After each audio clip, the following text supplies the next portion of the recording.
Hi guys, I am going to show you how to access the training resources that we have on our Tutopia platform. So when you log into your Tut account, you will be landed on the home page. So on the home page, you can see there is a drop down menu. So by default, it will be Cambridge IGCSE. When you click on the drop down menu, you can see all the curriculums in which the training materials are available. So I will select Cambridge IGCSE.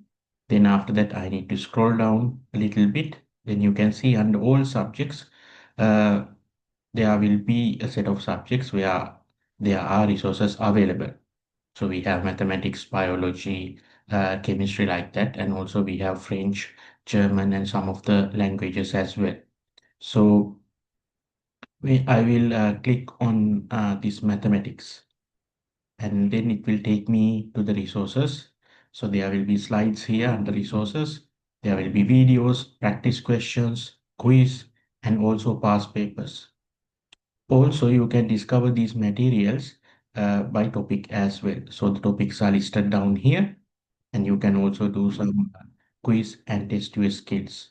So this is how you access the training materials which are available on our platform, and you need to use these resources by screen sharing. You can take the students through these materials during your trial classes and also during your regular classes as well. Also, under these training resources, there is there is a topic called Tutor Professional Development and Training. So this is exclusively uh, for tutors, and you can develop your knowledge about different curriculums and also how to conduct classes with students with the special educational needs. All the training materials are here. So this is how you access the training materials that are available on Tutopia platform. Thank you.